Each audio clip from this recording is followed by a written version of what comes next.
आज हम Hamming code के ही लेक्चर को आगे कंटिन्यू कर रहे हैं और इस लेक्चर में हम डिस्कस करेंगे कि जो हमारे पास डाटा है उस डाटा को यूज़ करके how to generate a message. तो इस तरफ मैं आपको जर्नल एल्गोरिदम बताऊंगा कि कैसे हम मैसेज को जनरेट करते हैं और यहाँ पे हम साथ साथ में एक एग्जांपल भी लेंगे ताकि हम दोनों को आपस में कोऑर्डिनेट करके एक मैसेज जनरेट कर सकें। मान लो कि हमने जो एग्जांपल ली है, मान लो कि हमने जो डेटा भेजना है वो भेजना है 1011। तो सबसे पहले हमें पता होना चाहिए कि नंबर ऑफ डेटा बिट्स जो हमने हैं वो कितने हैं।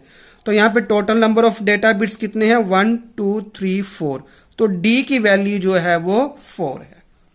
सबसे फर्स्ट स्टेप जो है वो हमेशा ये होता है calculate the number of parity bits, जो हमने लास्ट लेक्चर में भी किया था और जिसका हमने आपको फार्मूला भी बताया था कि फॉर्मूला उसका होता है 2p is greater than equal to d plus p plus 1। तो इसी ही रूल को हम यहां पे अप्लाई करेंगे तो वो बनेगा 2p is greater than equal to d plus p plus 1। अब हम रैंडमली इसकी वैल्यू को निकाल सकते हैं इस वैल्यू को रख के।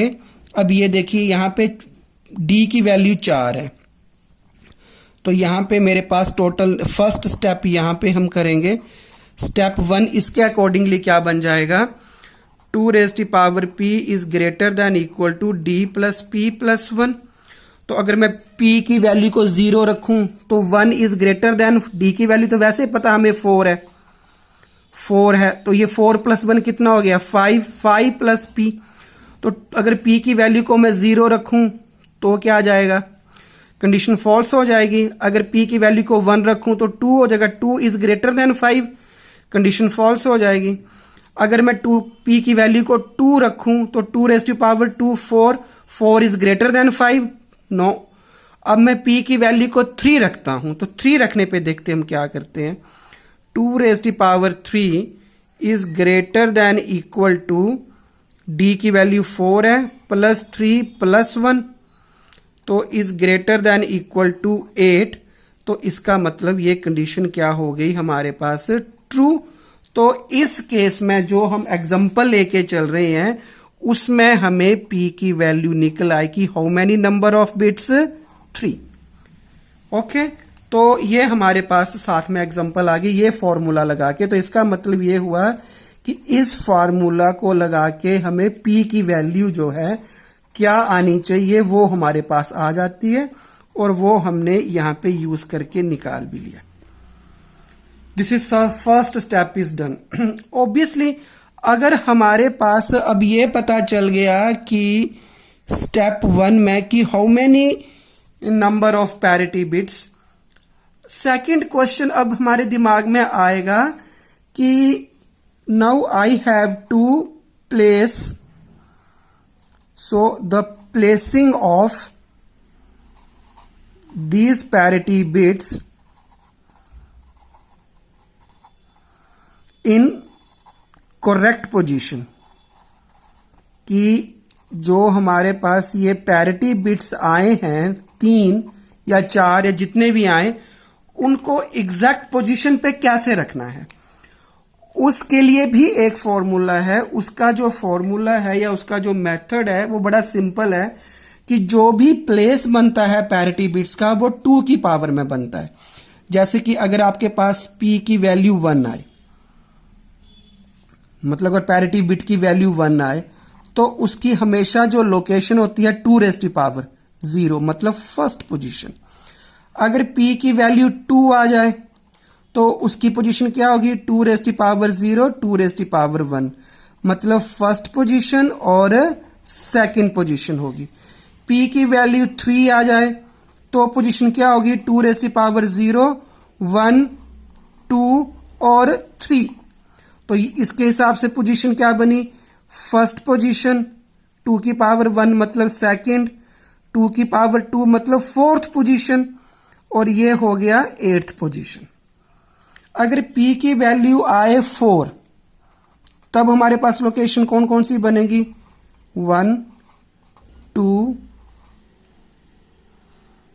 3, सॉरी यहाँ पे p की वैल्यू 3 है ना, तो ये नहीं आएगा ये, क्योंकि 3 बिट्स हो गए हमारे पास, 1 2 3, तो यहाँ पे 8th पोजीशन नहीं आएगी, तो यहाँ पे आएगी, क्योंकि 4 हैं तो ये फर्स्ट पैरिटी होगी, ये सेकंड, ये थर्ड और ये फोर्थ, तो ये आ गया हमारे पास first position, second position, fourth position and 8th position. तो इससे हमें जो है वो पोजीशन मिल जाती है कि उसकी पोजीशन क्या होगी। तो सेम चीज को मैं यहां पे अब अप्लाई करता हूं स्टेप 2। स्टेप 2 हमारे पास ये बताता है कि कौन सी पोजीशंस पे जो पैरिटी बिट होगा। हमारे केस में p की वैल्यू कितनी है, 3 का मतलब ये वाली चीज जो वो एप्लीकेबिलिटी होगी। तो मैं क्या लिख सकता हूं यहां पे, the positions of the parity bits, position of the parity bits क्या बनी हमारे पास इसके हिसाब से, first position, second position and fourth position. इसका मतलब जो भी पोजीशंस बनती हैं वो 2 की पावर में, इसका मतलब जो पैरिटी है उसकी हमेशा जो पोजीशन है वो पोजीशन जो है वो 2 की पावर में ही चलेगी। तो अब हमारे पास ये भी आ गया। तो इसका मतलब अब मैं यहां पे आपको समझा दूं कि अब मैसेज कैसे बनेगा। वो ये हमारे पास मान लो कि कोई अब मैसेज बनने लगा है। टोटल मैसेज की लेंथ कितनी होगी हमारे पास, 3 बिट का, क्योंकि यहां पे जो मैसेज है उसकी लेंथ कितनी बन गई, 4 + 3 = 7। 4 बिट का डेटा था, 4 बिट का डेटा था, 3 बिट का पैरिटी था, तो टोटल जो मैसेज बना वो कितने बिट्स का बना, 7 बिट्स का। ओके, तो वो अब हमें 7 बिट में से पता भी चल गया कि पोजीशन किस किस की कहां कहां पे है, 1 2 3 4 5 6 एंड 7। मान लो ये फर्स्ट पोजीशन है, second, third, fourth, fifth, sixth and 7th। तो सबसे पहले पैरिटीज को लिखो कि पैरिटी की कौन कौन सी पोजीशन है। हमारे क्वेश्चन के हिसाब से जो पैरिटी की पोजीशन बनी है वो बनी है फर्स्ट, तो इसका मतलब P1 यहां पे आएगा, फर्स्ट पैरिटी। सेकंड पोजीशन पे P2 और फोर्थ पोजीशन पे कौन सी, थर्ड पैरिटी। तो ये हमने अब पैरिटी बिट्स को भी पोजीशन दे दी। जो बाकी पोजीशंस 4 बची हैं वो ऑब्वियसली डेटा की होंगी। तो डेटा क्या है यहां पे, 1, फिर 0, फिर 1 और फिर 1। So this is the now message. तो हमारे पास अब मैसेज कंप्लीट बन गया कि क्या मैसेज बना और कौन कौन सी पोजीशंस जो हैं वो हमारे पास आई। अब हमारे पास स्टेप 3 जो है, वो स्टेप 3 क्या है, वो ये है कि यहां पे तो वैल्यू 1 0 1 1 पता है। देखो यहां पे भी 1 है वैल्यू, यहां पे 0 है, यहां पे भी 1 है, यहां पे भी 1 है, मतलब कुछ ना कुछ वैल्यू है। लेकिन यहां पे कोई वैल्यू नहीं है। अब P1 की जो वैल्यू है वो 0 भी हो सकती है, 1 भी हो सकती है। P2 की वैल्यू भी 0 भी हो सकती है, 1 भी हो सकती है। ऐसे ही P3 की वैल्यू भी क्या हो सकती है कि 0 भी हो सकती है और 1 भी हो सकती है। तो स्टेप 3 जो हमारे पास आया वो हमारे पास आया टू फाइंड या to calculate the bit value, कि बिट की कौन सी वैल्यू होगी, कि 0 होगी या 1 होगी।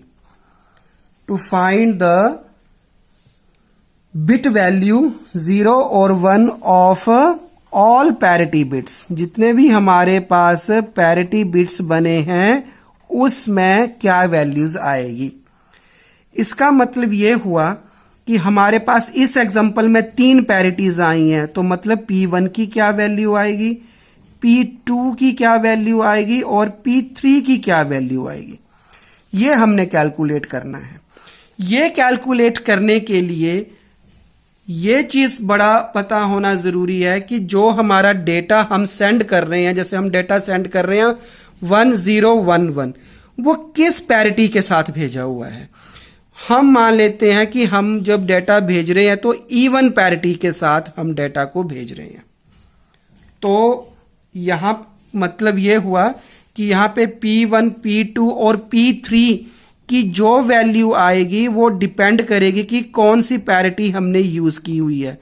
तो इवन पैरिटी हमने यहां पे यूज की हुई है। तो इसका मतलब इन दोनों के केस में कि P की क्या वैल्यू आएगी, we must know whether the data is sent with even parity और ऑड पैरिटी। अब हम इसको यूज करके बनाते हैं कि कैसे हम इसकी वैल्यूज को कैलकुलेट कर सकते हैं। नाउ वी विल डिस्कस कि what is the value of those parity bits. जो पैरिटी बिट्स है उसकी वैल्यू को कैलकुलेट करने के लिए आपको position checked by each parity पता होनी चाहिए। ये मैं एक बार आपको समझा रहा हूं, अदरवाइज ये बहुत आसान है। इसको याद करने का भी बड़ा अच्छा सिस्टम है। ये देखो, पोजीशन चेक्ड बाय पैरिटी। तो हमारे पास हमारी एग्जांपल में, हम एग्जांपल के हिसाब से चल रहे हैं। हमारी एग्जांपल में how many parity bits, 3 parity bits आए थे। तो P1, P2, P3 लिख लो और ये सारे के सारे कॉम्बिनेशंस लिख दो 0 0 0 से 1 1 1 तक। और ये पोजीशंस के नाम लिख दो, ये 0th पोजीशन, फर्स्ट और ऐसे ये 7th पोजीशंस। फिर देखो P1 में 1 1 कहां पे है, एक ये पोजीशन है, एक ये और एक ये। इन पोजीशंस को लिख लो। तो कौन कौन सी पोजीशन आई, 1 3 5 एंड 7। अब P2 ये, तो ये पोजीशंस कौन सी आई, 2 3 2 3 6 एंड 7। और P3 में 1 1 कहां पे है वो देख लो। तो ये कहां कहां पे है, 4 5 6 and 7। So these are the positions checked by each parity. इसको याद करने का भी बड़ा सिंपल है, आपको जरूरी नहीं है कि ये लिखना ही है सारा। P1 का मतलब क्या हो गया, फर्स्ट पोजीशन से शुरू करो, क्योंकि ये किस पोजीशन पे है। हमारे पास कहा हमने कि हमारे पास 3 पैरिटी बिट्स बने हैं। किस किस पोजीशंस पे आए हैं, फर्स्ट पोजीशन पे है, सेकंड पोजीशन पे है और 4th पोजीशन पे है। बस, तो ये फर्स्ट पोजीशन पे होता है। तो P1 है तो मतलब एक एक छोड़ के 1 2 छोड़ दिया, यहां पे 3 4 छोड़ा, 5 6 छोड़ दिया, 7 लिख लिया। जैसे एक एक छोड़ दिया हमने, इस पोजीशन से शुरू किया, एक एक बीच में मिस कर दिया, तो ये बन गया। P2 की पोजीशन क्या होती है, सेकंड पोजीशन होती है। तो सेकंड पोजीशन में 2 है, तो 2 का मतलब 2 2 लिख लो, 2 लिख लिए, 2 और 3। फिर 4 और 5 को मिस कर दिया, फिर हमने लिखा 6 और 7। तो आप ऐसे भी याद कर सकते हो। फिर अगला थर्ड पैरिटी है, लेकिन जो थर्ड पैरिटी है उसकी पोजीशन क्या है, 4th पोजीशन है। देखो ना, इसकी फर्स्ट पोजीशन होती है, इसकी 2 raised to power 1 इसकी सेकंड पोजीशन होती है, और इसकी 2 raised to power 2 मतलब 4th पोजीशन होती है। तो मतलब 4th पोजीशन से शुरू करो। तो 4th से शुरू किया, 4 ले लो, जैसे 2 थे तो 2 4 ले लिए, 4 5 6 7। तो यहां पे आगे था ही नहीं, अगर कुछ आगे होता तो 8 9 10 11 मिस कर देते, तो मतलब 8 9 10 11 ये 4 मिस कर देते। तो फिर शुरू हम कहां से करते, 12 से, 13 14 15 ऐसे, फिर अगला मिस कर देते। तो अगर P4 होता तो हम कहां से शुरू करते, तो इसकी पोजीशन कौन सी होती, 2 raised to power 3 मतलब 8th पोजीशन। तो 8th पोजीशन का मतलब क्या होता कि हम 8th पोजीशन से शुरू करते और 8 पोजीशंस ले लेते, 8 9 10 11 12 13 14 और 15, 1 2 3 4 5 6 7 8। फिर हम अगली वैल्यूज 8 नहीं लेते, फिर हम अगली वैल्यूज 8 ले लेते। जैसे इस केस में हमने यहां पे 4 वैल्यूज नहीं ली थी, तो ऐसे हम इनकी पोजीशंस को यूज कर सकते हैं। अब इस चीज को यूज करके हम वैल्यू कैलकुलेट करते हैं अपनी एग्जांपल के हिसाब से कि क्या वैल्यू आएगी। सबसे पहले हमें देखना पड़ेगा कि हमारी मैसेज क्या बना है। मैं उस मैसेज को लिख लेता हूं पहले। So this was the message. P1, P2, P3 ये पोजीशंस थी पैरिटी बिट्स की, और जहां पे हमने 1011 लिखा है ये एग्जैक्ट वैल्यू है डेटा की जो हम डेटा भेजना चाहते हैं। और पैरिटी कौन सी यूज की है हमने? Even parity. तो P1 जो है वो पोजीशंस चेक्ड बाय P1 है 1357, ऐसे हमने P2 की भी लिख ली है 2367, ऐसे ही हमने P3 की भी लिख ली है 4, 5, 6 एंड 7। तो P1 के लिए अब हम देखते हैं। फर्स्ट पोजीशन तो P1, इसमें देखो फर्स्ट पोजीशन तो P1 ही है। थर्ड पोजीशन पे क्या है? 1। फिफ्थ पोजीशन पे क्या है? 0। और सेवंथ पोजीशन पे क्या है? 1। तो हमें पैरिटी क्या यूज की है हमने? इवन। इसका मतलब आप इस मैसेज को देखो, इतने को पार्ट को देखो, इसमें P1 की क्या वैल्यू हो कि टोटल नंबर ऑफ वंस जो है वो इवन हो जाएं। तो देखो इसमें टोटल नंबर ऑफ वंस तो ऑलरेडी इवन ही है, तो इसका मतलब यहां पे P1 की वैल्यू 0 आएगी। जैसे हमने यहां पे आपको कैलकुलेट करवाया था कि कैसे हमने इवन पैरिटी कैलकुलेट करनी है, कैसे हमने ऑड पैरिटी कैलकुलेट करनी है। ठीक है ना। तो 101 का केस देख लो। यहां पे 101 इवन पैरिटी बनानी थी तो 0 लगाना पड़ा था, तो हमने 0 लगा दिया। लेकिन टेबल को देखने की भी जरूरत नहीं है, आप डायरेक्ट कर सकते हो। तो ऐसे हमें सभी वैल्यूज निकल जाती हैं। तो ये P1 आ गया। P2 की वैल्यू देखो, सेकंड पोजीशन पे तो P2 ही है, इसीलिए अब थर्ड देखो, थर्ड पोजीशन पे क्या है? 1। सिक्स्थ पोजीशन पे क्या है? 1।